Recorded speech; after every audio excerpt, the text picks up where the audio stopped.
Dok, sering banget yang nanya, pasiennya deg-degan, cemas, tapi juga asam lambungnya tuh naik sampai ke dada. Ini tuh sebenarnya bisa nggak sih kayak gini? Nah, menariknya nih dok, jadi pasien udah minum obat lambung, Mm-mm, enakan. mm-mm, Tapi begitu stres atau mm-mm. banyak pikiran, keluhannya muncul lagi. Hari ini saya bersama Dr. Jerry, spesialis penyakit dalam, akan bahas GERD pada anxiety. Berarti dua hal ini memang bisa barengan ya dok, bukan cuma kebetulan? Bener banget, ya. Jadi saat kita stres atau banyak pikiran, ya, itu hormon stres bisa naikin produksi asam lambung. Pencernaan kita juga jadi lebih sensitif. Nah, di sisi lain, teman-teman, pada GERD sendiri, itu katup antara lambung dengan kerongkongan bagian bawah itu jadi mudah lebih kendor, ya.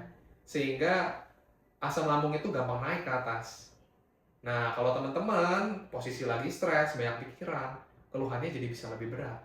Kayaknya banyak pasien saya itu yang bilang sampai takut makan dok. Padahal sebenarnya kadang-kadang yang bikin keluhannya itu adalah cemasnya sendiri. Makanya asam lambungnya naik. Bener dok, jadi waktu pasien datang ke kita, pasti kita evaluasi secara medis dulu ya. Mulai dari pola makannya, jam tidurnya, ya, kemudian kondisi stres atau psikologis pasien.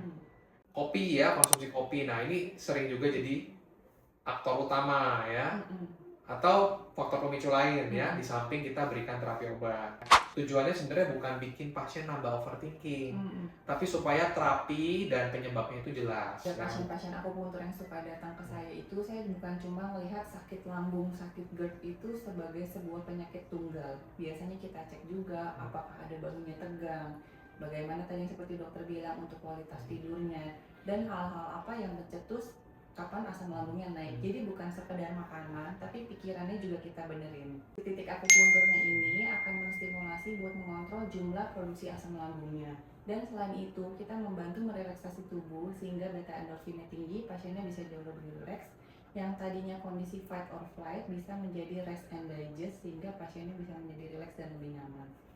Jadi kalau stresnya terkontrol, pikiran kita lebih rileks, ya, gejala keluhannya bisa lebih stabil. Karena lambung itu cukup sensitif, teman-teman. Dia bisa ikut kondisi tubuh kita dan pikiran kita. Nah, disinilah peran akupuntur untuk menenangkan sistem saraf, mengontrol asam lambung, dan mengurangi ketegangan tubuh kamu. Nah, kalau panas di dadamu sering datang bareng deg-degan atau rasa cemas, jangan langsung panik. Tapi juga jangan disepelein ya. Jadi kalau kamu sakit lambung, jangan cuma lihat lambungnya aja, lihat pikirannya, lihat ketegangannya, dan lihat kerjaan kamu. Apakah kamu kelelahan, stres kronik, atau bahkan kurang tidur. Karena tubuh dan pikiran itu sering terhubung.